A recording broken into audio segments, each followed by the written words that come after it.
안녕하십니까. 스픽스 딥톡 시청자 여러분, 송영길입니다. 새해 복 많이 받으십시오.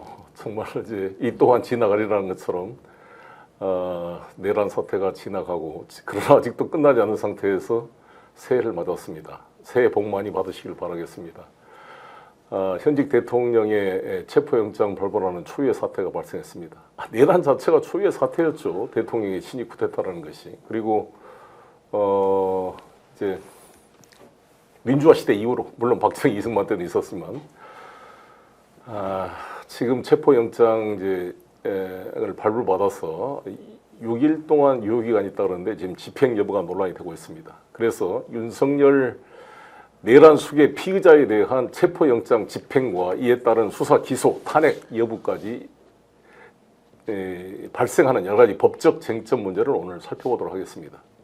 오늘 새해 첫 딥톡 초대 손님으로서는 한동수 변호사님을 모셨습니다. 한동수 변호사님은 충남 태안 출신으로 서울법대를 졸업하시고 판사로 임용되셔서 16년 동안 판사로 재직하시면서 마지막 수원지방법원 부장판사를 끝으로 나오셔서 지적 소유권 관련 변호사 활동을 로펌에서 하시다가 문재인 정부 2019년도에 하반기 때 공모를 통해 대검 감찰부장에 지원해서 감찰부장이 되신 다음에 한 2년 9개월 동안 윤석열 검찰총장과 함께 대검에서 활동하시고 나오셨습니다. 그리고 나서 최근에 검찰 신장부에서라는 책을 쓰셨어요. 그래서 많은 독자들의 사랑을 받았는데, 최근에 대검 감찰부장 시절에 윤석열 검찰총장과 사석에서 자기가 육사가 쓰면 쿠데타를 하고 싶다라는 발언을 책에 쓰신 바가 있는데, 그 예언대로 정말 이 친위 쿠데타를 일으키게 되었습니다.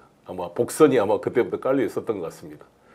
이렇게 귀한 시간 내주신 우리 한동수 우리 변호사님 고맙습니다.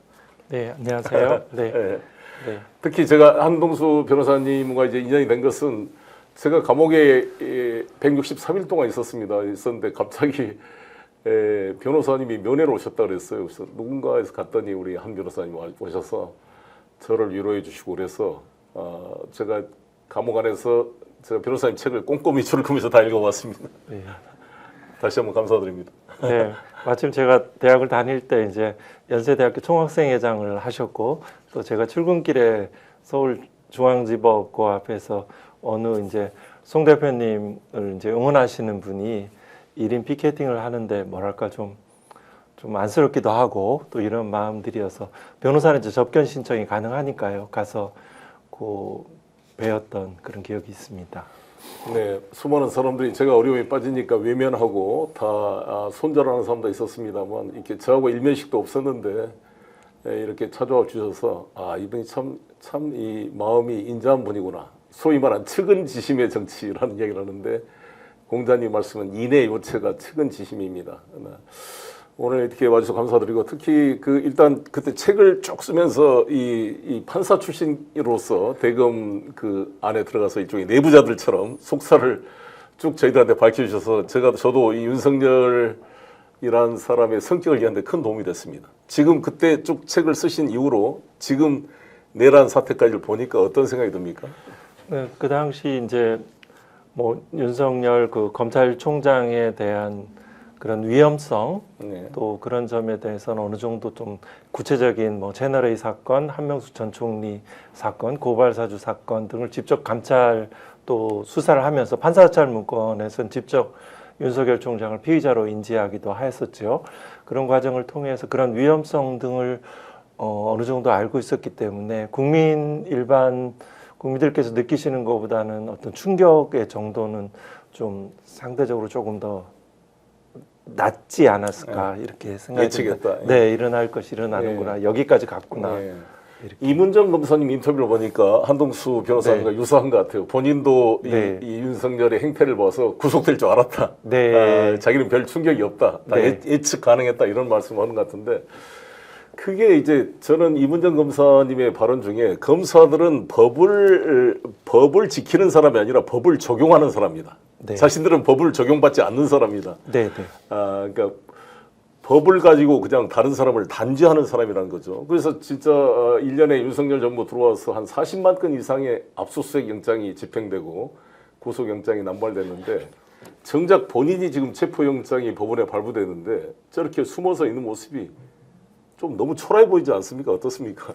네, 맞습니다. 네. 그 본인 스스로 이제 윤석열 기본적으로 아까 조금 전에 측은지심 이렇게 말씀하셨는데 우리나라 국민들은 측은지심들이 굉장히 많고 서로 도와주고 연대하고 이런 힘들이 굉장히 강한 민족인 것 같습니다. 지금 항공 참사 같은 경우에도 여실히 드러나는데요.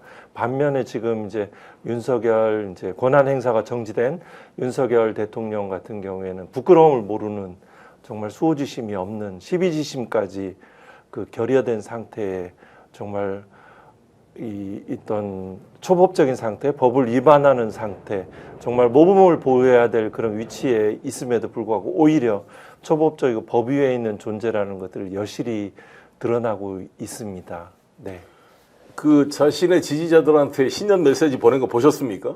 윤석열 이제 쪽지 형식으로, 네, 쪽지 형식으로 네. A4 용지 한 장짜리에 쓴 거 네, 보셨죠? 네. 거기에 대해서 이른바 네, 이제 저기 나왔습니다. 한번 보십시오. 네, 그 윤석열 대통령을 투표하였던 네.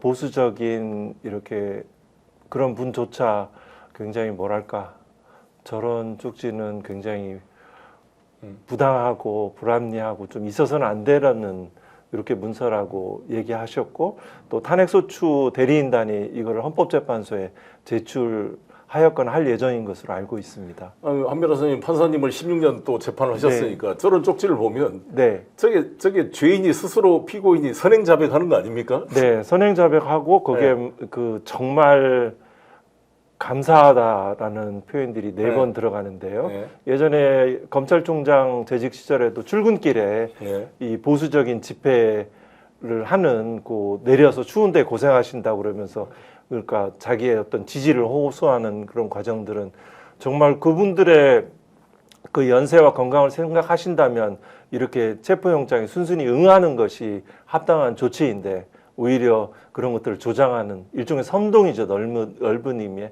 감정적인 자극을 통해서 자기의 이익을 확보해 나가는 그런 모습으로 이해됩니다. 국민의힘 국회의원들이나 윤석열 정권의 주요 인사들이 항상 하는 말이 있습니다.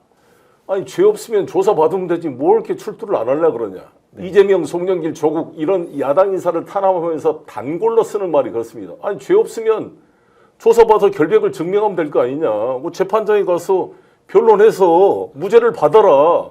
왜 이렇게 느리냐. 이렇게 항상 그 배부른 소리, 자신들이 칼자루를 쥐고 있으니까 이런 말을 해야 되는데 정작 이런 사람들이 자신들이 수사 대상이 되면 훨씬 더 핑계를 대고 이리저리 안 빠져나오고 수령 거부하고 정말 일국의 대통령을 했다는 사람으로서 믿기지 않을 정도의 그러한 초라한 모습, 쫄보의 모습, 미몽에 빠져가지고 그래서 조갑재 씨나 이런 보수 우위 인사들조차도 저게 조폭 수준도 안 되고 있으면 양아치 수준이 아니냐.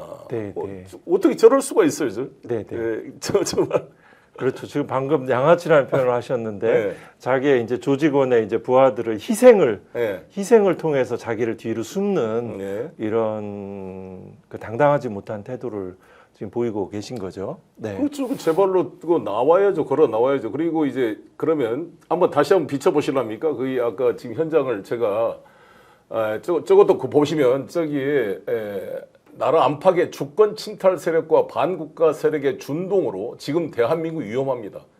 윤석열, 김건희 당신 부부 때문에 위험합니다. 지금 어떻게 자신의 말을 저렇게 잘 묘사하는지 모르겠어요. 남을 묘사한다고 자기는 썼지만 그것은 자신의 얼굴을 묘사하는 것이고 지금 아마 한남동 공간 앞에 현재 모습입니다. 근데 제가 오늘 아침에 제가 남산을 올라갔어요. 남산 올라갔다가 차를 몰고 한남동 공간을 오늘 들려봤습니다. 네, 네. 봤더니 그 나이 드신 분들이 그 새벽까지 추운데 그 앞쪽에 좀 앉아 있더라고요. 근데 그 통로는 확보돼 있기 때문에 저는 검찰이 언제든지 들어가서 전 체포영장 집행할 수 있다고 생각합니다. 그러면 여기서 체포영장 집행과 관련돼서 지금 정식 변호사인지는 모르겠습니다만 석동현 변호사, 윤곽근 변호사, 그리고 김종민 변호사, 그리고 나경원 의원까지 이 체포영장을 발부한 지금 서부지방법원 판사 이순영 판사의 그 집행영장 발부 내용 중에 형사소송법 110조, 111조, 즉 군사상 기밀을 요하거나 공익상 기밀을 요하는 경우에 책임자의 승낙이 있어야 된다. 이것을 예외 조항으로 이제 국가 이익이 큰 경우는 그건 예외할 수 있다는 조항이 있기 때문에 그걸 적용해서 이 체포영장을 발부한 걸 가지고 이것은 월권이다. 어떻게 법 적용을 판사가 배제할 수가 있는가? 판사의 삼권분리 위반이다. 뭐 조선일보도 또 거기에 맞장구를 치는 그런 글들이 나오고 있는데 이에 대해서 한 변호사님 의견 부탁드리겠습니다. 네, 네. 조금 전에 그 메시지, 그 지지자들에 대한 메시지 중에 그 주권 침탈이라는 단어가 눈에 들어오던데요. 네. 이 주권 침탈은 결국 대통령의 탄핵소추 의결로 통한 권한 행사, 그러니까 대통령의 권한이 제한됐다는 요거를 그 표현한 것으로 보이는데요. 요거는 정말 반민주적인 그런 표현이죠. 대통령의 권한을 주권에 침탈한 것이 아니고 위법한 내란 범행을 저질러서 대통령의 권한이 합법적으로 정당하게 정지된 것을 주권 침탈이라고 표현하는 것은 마치 자기 것이 아닌 국민이 가지고 있는 주권을 자기 것인 양 그 최고 권력을 사유화하고 있는 그런 망상적인 사고가 드러나는 것 표현으로 보입니다.